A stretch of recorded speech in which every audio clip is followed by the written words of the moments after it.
the blobfish. Very random, I know. But the blobfish, it's called the blobfish because it looks like a blob, obviously. But it gets its shape not from what it looks like now, but from what it looks like when it's in the ocean. It's about, excuse my background, but I think it's around 3,000 feet below sea level, something like that. But it looks like this, and it only looks like that because of the water pressure that's that far down in the water. And excuse me, I have a lot of notes. But the comparison I want to make is that the blobfish represents what we're going through in society. Because humans are naturally deep and complex creatures. Oh, that noise. Humans are naturally deep and complex creatures, but we tend to simplify our own experience. And since we try to fit ourselves into this box that we're not meant to fit in because we're so complex, putting ourselves in that shallow mindset undoes all the pressure that we're naturally supposed to face. And that makes us go from our normal form to a less compressed form, a more simple form, which is the blobfish. Because the beauty of being human is how complex we are. But this, as you can see by the title, I'm about to talk about a lot of stuff. I've been meaning to make this video for a while, honestly. But we hear the phrase, it's those dang phones all the time. We hear it. We've been hearing it. Hey, this is editing Marshawn here because I know some self-righteous parent is going to be like, oh, I told you so. But the phones are simply capitalizing on an issue that humanity has had since the dawn of time. So while yes, it is the phones are not the issue. I could say humanity's the issue, but that seems a little harsh, but I think you get the point. If you're my age, older, younger, you've been hearing it for the entirety of your existence, probably. But it's pretty true. And I'm going to talk about how those phones have genuinely caused the downfall of our society by relying on one thing, and that's human emotion. Now, I'm not saying that emotion is bad. I'm not saying that it's bad to feel things. In fact, I believe the opposite. I believe feeling emotions is what makes you human. If you look in any TV show, any at least fictional media, you'll see that the humans usually win against the non-human creatures because they're human and because they have emotion. And emotion defies all logic to the logical creatures that we face. But we are, like I just said, we're not using logic entirely when we submit ourselves to emotion. And that's what I'm referring to. And that's what the creators of these apps use. They rely on not logic, they rely on emotion and dopamine and quick fixes. And they rely on you allowing yourself to be comfortable and allowing yourself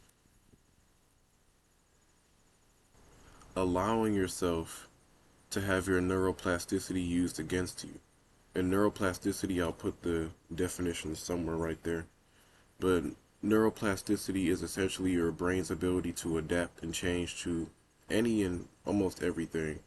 It affects us negatively and positively. This is partially what trauma does. It can change your neurochemistry in such a way. But the creators of these apps, they feed us so much negativity and slop to the point where that's all we believe that life is. It's a quote from Evangelion. I just finished Evangelion like a few weeks ago. It's some experience so much pain that they believe that life is pain or something like that. I'll put it there. And neuroplasticity is literally the idea of if you don't use it, you will lose it. So everybody want to be outside when I'm outside, bro. And all these cars. But what was I saying? Um, yeah. So over time, if you stop using a part of your brain would like genuinely discard it and not use it. So if over time we're relying so much on our emotions and shock value and all these other things I'm going to talk about, then you're not relying on logic. So then your logic naturally suppresses itself. And that's why social media has just made us stupid. Like we're genuinely fried. And that impulse that social media focuses on is what causes all these internet wars. Is you could call them wars. It's really just, if you ask me, it's propaganda. But like feeds are curated to show you solely what you like. So let's say, oh, I have Ahsoka shirt on. Let's say I like Ahsoka, like Star Wars, and then videos like this. I'm only gonna see that and nothing but that because the algorithm is reliant and their profit is also reliant on you never getting off the app and you frying your brain into being addicted to their app. So they're going to only show you what you know and literally nothing else. And this generates a problem that I see a lot. People genuinely don't know what it means to be different anymore. Like, if they see anything that they haven't seen on their social media, their curated algorithm, like the algorithm made just for you, is called For You page for a reason. They see anything outside of that and they think it's so obscure. They think it's so concerning. Like, let's say you're a popular girl, all you see is Starbucks video. I'm not even about to make a stereotype right now, but you just see stuff that you only know. And then, dang, and then you go to school and then you see like somebody wearing a shirt like mine. You're gonna think that that's weird because not only are you in your own world at home, but your social media is feeding you that the only stuff that exists to you is stuff that's not this. So over time, you genuinely think that anybody who doesn't like what you like is weird, who doesn't know what you know is weird. Now that's the craziest thing. Because I've experienced that with a lot of people. Because for some reason, people think that simply not knowing something means that you're stupid, which makes no sense because knowledge that's just not what knowledge is. But people will literally make fun of you if you haven't experienced what they've experienced on their For You page because they think their For You page is all that is. Like if you haven't seen the most recent Mac Danny video, which I'll get to later, then that means oh you don't know ball or da da da da. But that's what causes a lot of people to make fun of each other because they don't understand any of that. And then also you have shock value and the dopamine that social media relies on to makes you instantly lock in. Dang. Makes you instantly lock into whatever you see. And that's what I was talking about with absurdity. Like social media, since it's relying purely on that, like that half a second that it would take to scroll, they have to capture you within that half a second rather than having an intro or some kind of hook or something. So they, in that half a second, they'll show something absurd or something that doesn't make sense. Like, it's a gas leak somewhere. What the heck? No, we ball, regardless. So let's say there's a video you're scrolling and then you see for like half a second what's something that has shock value. Like you see Epstein something or Diddy this or something that like you hear that and then you instantly, since your brain is so fried, you hear that buzzword and then you instantly give the video a chance. But then they have to keep the absurdity up because the second you lose that absurdity or that major shock value, then the person will scroll. So you have to constantly throw things in their face to make them pay attention. Like the the Subway Surfers or Family Guy clips or something like that. And then that's why they throw so much drama in our face that only has face value, well, face value, if that even makes sense. Okay, yeah, then you have face value drama as well. And I call it face value drama because they only show you a simplified version of an argument to catch your attention. Like there's this one Joe Bart clip. I haven't even seen the full clip. I've just seen the first half of it because that's all that they want to show you. What's going on today? But it's this clip of this girl. What is your most controversial opinion? I think I would date a bro. Nope. Nope. But that absurdity is the exact thing that they feed you.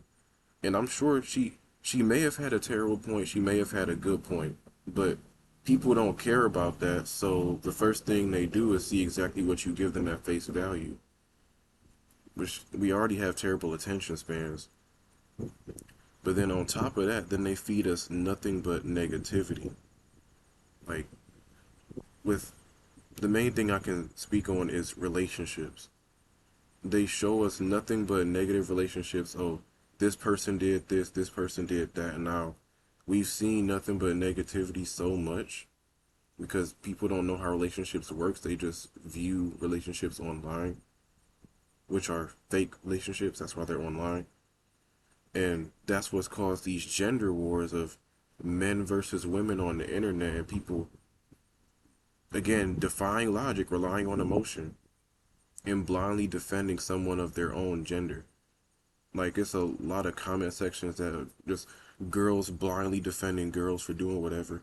Like it was this thing I saw, the prime minister or something like that of China.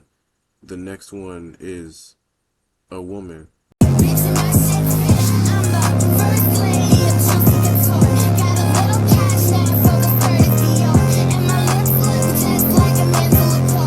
And then it was a bunch of comments talking about, oh, I would let her be my dictator. She could just whatever. Like basically just in like I guess some of them were joking, but then some of them were dead serious, saying they would let her be a dictator and be an evil person simply because they share a gender, which doesn't make sense at all. Call me Wanda because I don't see the vision. But then yeah, with our attention spans lowered, we lower our ability to get context, which is one of the most vital things that nobody seems to care about anymore. Nobody likes to gain context. Nobody likes to understand anything besides the face value that is given. Nobody likes to read anymore. People can't read more than a paragraph without feeling tired because they feel like they're at school or something. It's crazy. And this is why, like that joke I just made, I had to slip that in to keep your attention because people rely on gimmicks to keep people's attention, like I said earlier. Editing Marshawn here again because I just realized this. I'm not saying that people can't have fun in their videos, okay?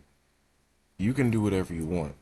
I'm just simply commenting on how people are so focused on the gimmicks and the fun and the jokes that they miss the entire point of the conversation.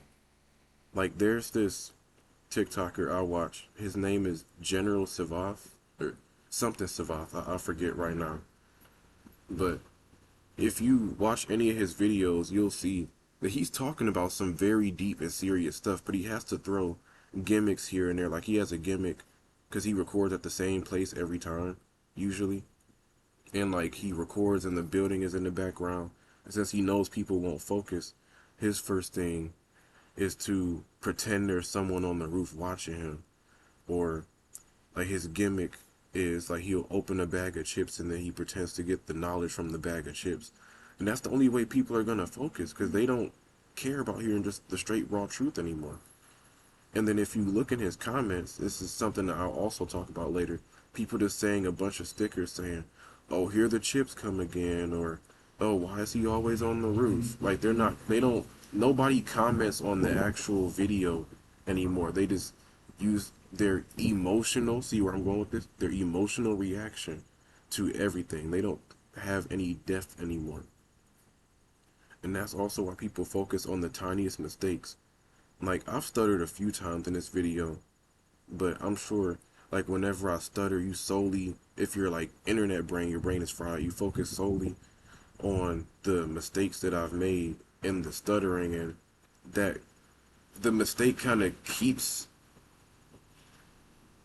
your focus in a way. And that's also another result of your dopamine receptors being fried to the point where they need so much overstimulation in order to be normally stimulated. And then I'm kind of going back a bit, but social media showing us all these insane things that we're really not meant to see as humans. We're never meant to see all this stuff at the same time.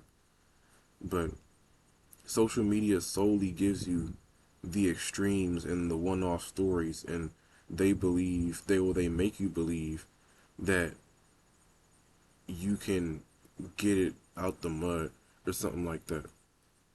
Like, there's this thing I was trying to explain. A reason that a lot of people are pessimistic is because of social media and because of the news and stuff like that. Because you'll see, like me, I just got home from a trip not too long ago, and there are a lot of people who are scared of flying. Not because, oh, they don't like the air pressure, the ear popping or whatever. It's because they hear plane, they see plane, and they think 9/11. See, you gotta hear me. Please let me hold your hand when I say this. They see 9/11, and then that makes them scared because they believe, oh, there could be somebody on this plane that's bad. Oh, this plane could go horribly wrong. This plane could be malfunction, which is true. But the thing we have to realize is just because these things can happen to anybody doesn't mean it's going to happen to everybody. Just because, oh yeah, there is always a possibility of something going wrong, but that doesn't mean you have to solely focus on it, which is what a lot of people do. And these extremes and these one-off stories are what social media focuses on. That's why there's a clip of Anthony Mackie, the Sun guy, if that's what you recognize him as. There's a clip of him like a few years back saying that success isn't earned, it's given. Lying to our kids, dog. And I think that's a big problem in our community. We tell our kids that and this is fresh on my heart, like I literally just came to this conclusion last night. We tell our kids if they do right and they make the good grades and they go to the programs and they will become successful. If you work hard enough, your work will be paid off. And that's not true. Success is given. It's not earned. Because you can be the most brilliant. If one person don't tap you, each one of y'all. There were people who could hit harder, who could catch better, who could run faster, but somebody said, you're the one. And the other 50 behind you fell off. Which is like the truest thing in the world, and people were frying him for it. But in order to get into Hollywood, you don't just need to have talent. It's so obvious. You can't just have talent to get into Hollywood or get into these spaces. You need to be let in by the people who run these spaces. And it's very apparent now because so many people can't get jobs. It's kind of the same thing. Like you can only be let in under certain circumstances or if the person likes you or whatever. So you can't exactly earn your success, especially in 2026. Success has to be given by the powers that be who run these algorithms and these medias and stuff. It is so loud. Oh my days. We've seen so many one-off stories and all these extreme things that we can't embrace the mundanity of life. The fact that life is actually not insane all the time and that things aren't always black and white. Which relates to the relationship drama I was talking about earlier with the gender wars. And then you also got models. Now, I'm not saying if you're a model that you're evil. Don't do that. But people on social media are curated to keep you on social media. If you apply that logic and look at everything that you see, models are like rare breed of human almost. Like not literally, but in terms of looks, because not everybody looks like a model. But then you see nothing but models on your For You page, and that leads you to believe that everybody has to look so perfect or whatever. And that's what makes everybody think that they're ugly all the time, because if you don't look like a model, then you're ugly. Because for some reason, it's either you're really good, and if you're not really good, then you're terrible. There's no in between. There's no scale. It's just a 1 or a 0, like it's binary code. And that also, no, that's looks maxing, and that also causes bullying, as I talked about before. But then that's what people do when they see something that they don't fully understand. Like, their brain is so curated to be comfortable and to think shallowly, that that's what their brain is only, like, that's only what they're capable of. That's why I'm thinking of a lot of references. There's this video from this guy, I don't know why I can't remember his name right now. He makes good skits. But in the skit, there was this guy who he said he hated Villain Saga Season 2. You're one of them. One of what? The new gen anime watchers. So, what's wrong with that? Because since y'all suffer from brain damage, if there isn't flashing lights, beautiful animation, and pew, pew, pew, pew, every 5 seconds you get bored and drop the show. That's not true. I just enjoy a good story with good pacing. You dropped Death Note in Vinland Saga Season 2. Like I said before, Death Note is slow, and I'm not trying to watch Farmville, nigga. Vinland Saga Season 2 gave Thorfinn one of the best character developments in writing history. He went from a ruthless killer to a pacifist. How was that boring? It was beautiful writing. People being so focused on the flashy and the face value and all that, that's what's caused all this media illiteracy that we see. That's why people can't handle deep shows at all. And that's why they almost need to watch shallow shows like Pop the Balloon and Love Island and all that crap, because it's pure entertainment and brain stimulating slop. It doesn't have any actual depth for you to analyze. And that's that depth. Another reason that people don't like depth is because they feel as though they're being conspiracy theorists. And I haven't seen anybody else talk about this, but I'm gonna say it because it's something I've been thinking of for a while. People equate being a conspiracy theorist with thinking all these major things like aliens are real and the earth is flat and this is simulation and blah blah blah, you know, extreme things. But then over time, with people saying it's not that deep to stuff like that, now nothing is deep. And now if you think anything beyond the face value, then you're seen as a conspiracy theorist or somebody who's overthinking things. Like, if I were to talk to somebody who watches Love Island and say that it's pure brain slop, and they're like, no, but it makes me feel good, so that means it's not bad, or something like that, they would be like, oh, it's not that deep, it's just a show. When all this, whatever you feed yourself is what you're gonna become. That's what, I'm not trying to weaponize intellectualism or anything. I'm not trying to feel higher and holier than thou simply because I can think critically, but you have to value the brain that you have or you're gonna lose it.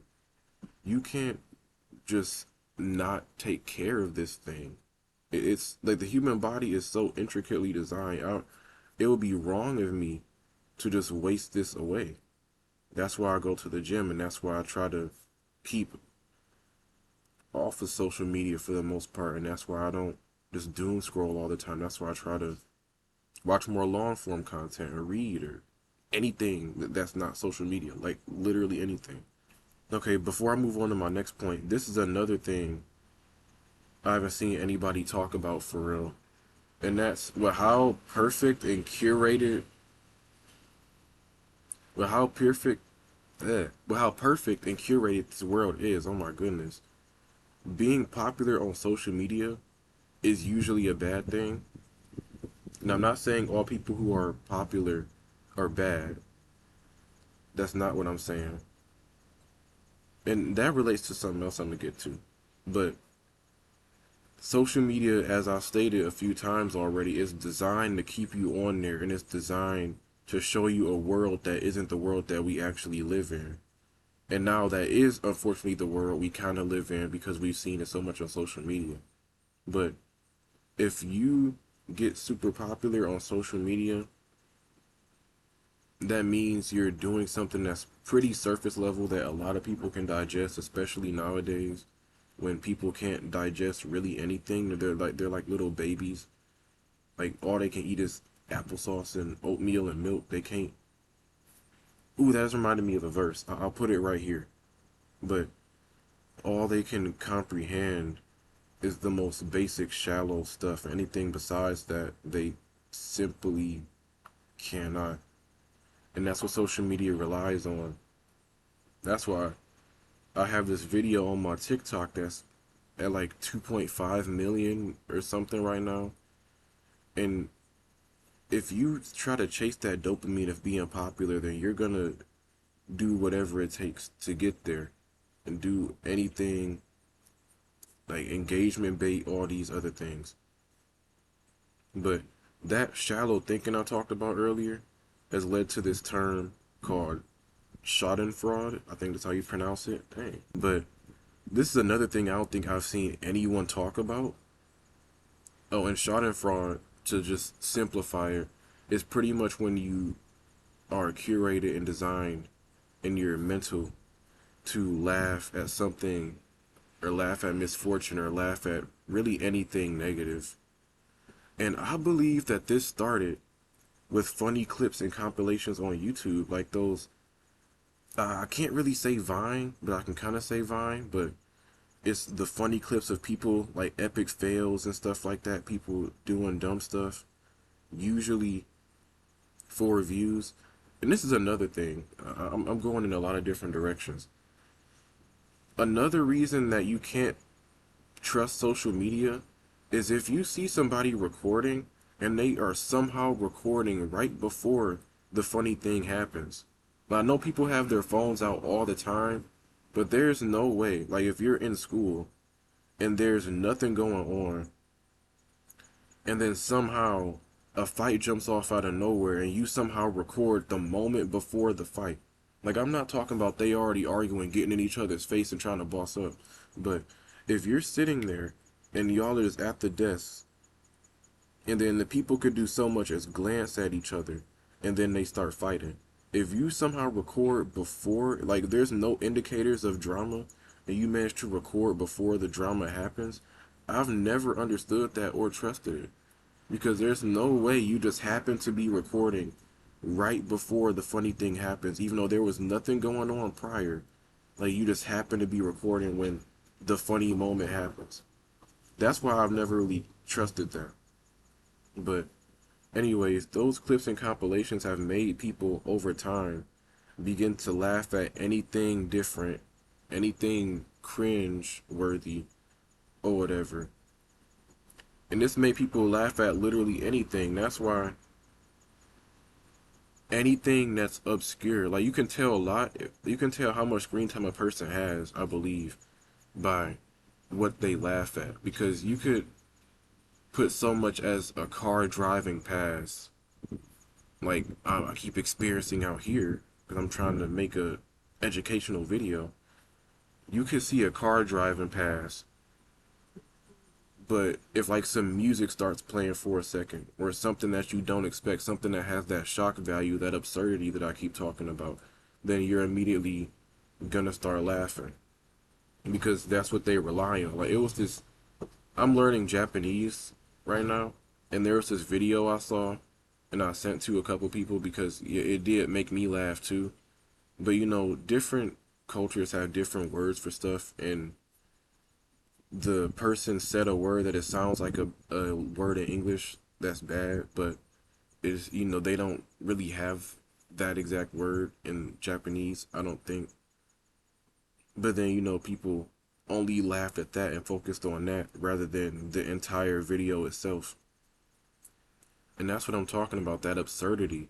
Like that absurdity I keep going back to. That's what that. Social media is terrible. But that's why people nowadays find anything creative or goofy as corny. And that's why people are so inclined to be nonchalant nowadays and not express themselves. Like even me. Like I've been trying to regain who I am as a person. This is like a entirely different topic. But if you notice a lot of the things that you may not like about yourself, it comes from you being on social media and seeing the things that other people don't like. Like, let me think of something off the top. Like you are afraid to wear certain clothes. Like me, I'm a follower of Christ. And when I was first trying to express my faith fashionably, like I would think in my head, oh, this is cringe or whatever. Not because I think it's cringe, but because I know the world thinks it's cringe, and therefore I've adopted that mindset. And that's what we do like all the time. We adopt the mindsets and the mental capacities of others rather than forming our own opinions. And that's why so many people find themselves to be cringe, because they see in themselves what they see other people do on the internet, and they see in themselves what they laugh at on the internet. And that's why all music is the same, all art is the same. Like art, like humanity is so beautiful, and the fact that our art is supposed to capture that, but it doesn't anymore because we're so focused on stimulation and just trying to make sure everybody's hooked mentally and all that crap. That's why all the music is the same. It's just sex, money, drugs. Oh, watch me sexualize myself. Oh, I'm gonna take your girl. I'm gonna take your man. I have all this money and you don't. Blah blah blah. And that's literally all music is. Music isn't an art anymore. Music is just a business and nothing more, which sucks because I personally enjoy art a lot, and music is a part of art. But I can't enjoy modern music because it's not music. It's just noise. It's noise pollution. But this brings me to yet another thing I don't think I've seen anybody talk about. Editing Marshawn again here. I want to say that I do not hate Mac Danny. I know somebody's going to interpret this the wrong way. Oh, you hate him? I've seen your reposts. I know you repost his videos all the time. I do not hate Mac Danny. I think his videos are funny. I think he's creative. I'm just saying he's a part of a bigger issue that the media in general has. I didn't say he was a bad content creator or anything. So if I see a single comment about that, I know your attention span is fried. So, yeah. Mac Danny, and I don't care if he sees this, he's probably, because if he sees this, because you know how he is, he's gonna laugh at it and find something to laugh at, because that's all he does. But I believe Mac Danny is what you call a psyop, or it's probably another term, correct me if I'm wrong, that nobody really knew who Dax was like that up until Mac Danny started laughing at him and talking about him, which is what, because people hate, people, when they see people that they like getting hated on, their first instance is to, again, emotionally defend them blindly. But when Mac Danny was first getting popular out of nowhere, almost like a plant, everybody who actually saw what it was, they were like, oh, the laugh is so forced and this makes no sense and blah, blah, blah. And then the people who just looked at it for stimulation, they defended him. But people like Mac Danny, who all they do is just laugh at random people for being creative and corny, I think it's okay to be corny. I think to be human is to be corny.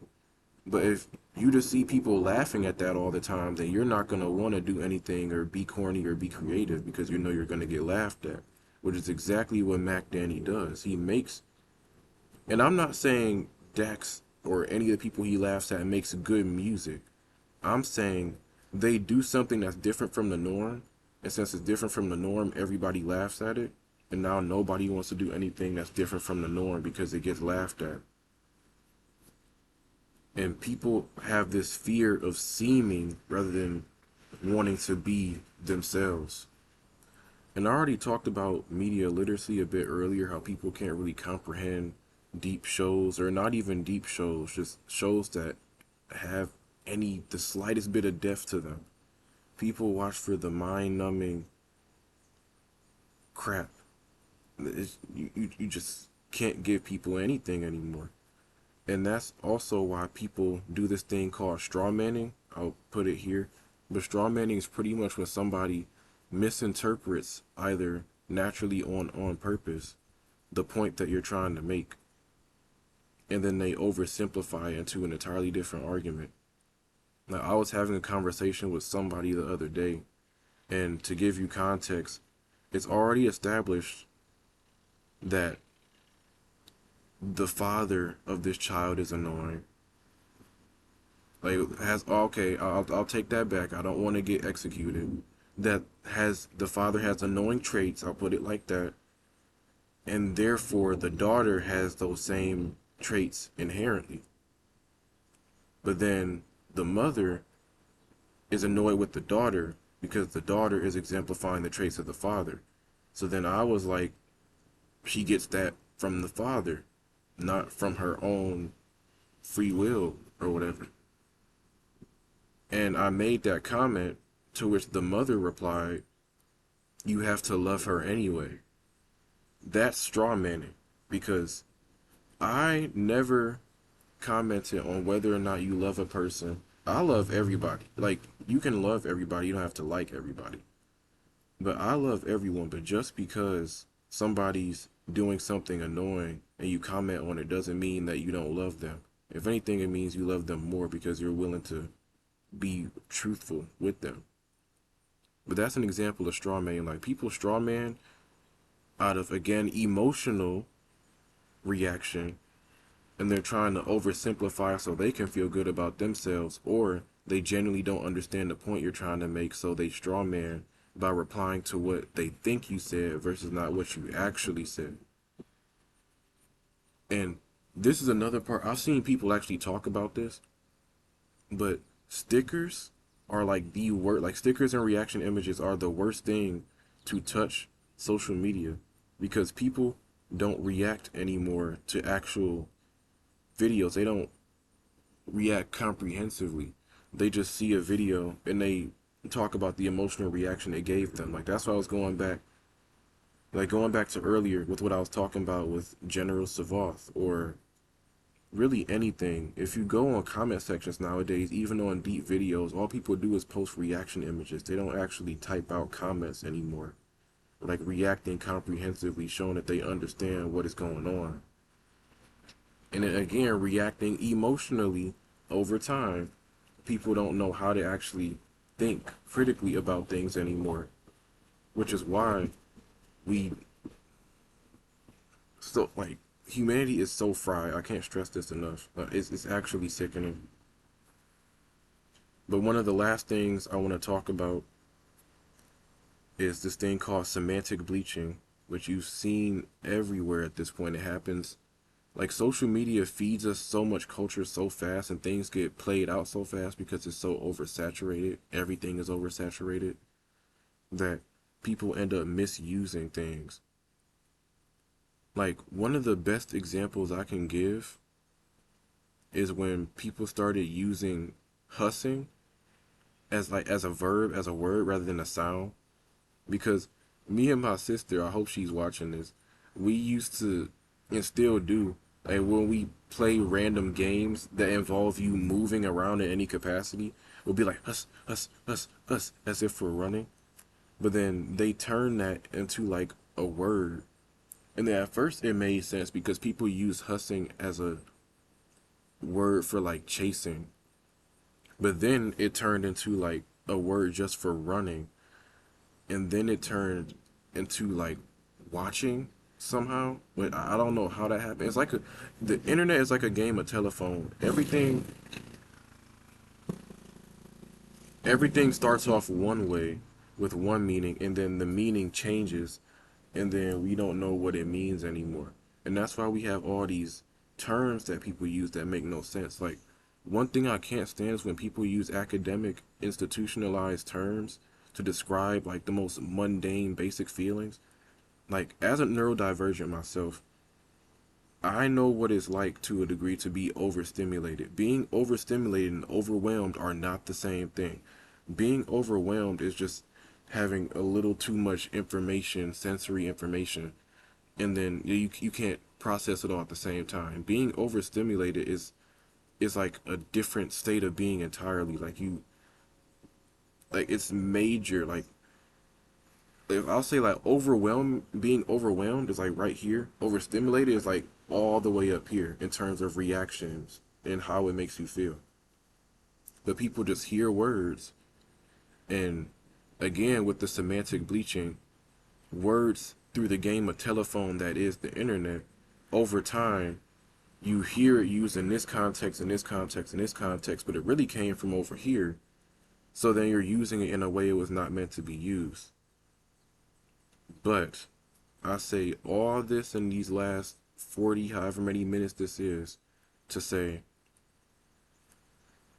you have to have empathy. And I know it's very hard. Patience is a fruit of the spirit. You have to be able to be patient with people and know that we have all this going on. And that's why you need to begin to see yourself in other people. Like a lot of people confuse empathy with sympathy. Empathy is the ability to understand and possibly relate to what somebody's going through. Empathy is the ability to see yourself in someone else. Like I believe that we're all one human race. And we all are just each other with different experiences. Like the best way I can explain this is Spider-Verse, Miles and Prowler Miles. Like you have Miles who had the spider. He wasn't even supposed to have the spider in the first place, but he had all these things happen to him because of the spider, and even before then to an extent. But then Prowler Miles, like the one thing that separates, even though they're seem like very different people, even though based on the trailers now they're really not. They're still Miles. The one thing that separated them was that spider bite. And if you take that thinking and apply it to anybody you meet, like this person that you meet is just you if you went through this, and that. But social media makes us focus on the face value and not try to understand each other at all, when we're all just each other at the end of the day. So even though I just fed you all this information and all these topics, don't go out hating people. That's not what I want you to get from this video. What I want you to get from this video is to understand the world that you live in so that you can better understand your fellow man.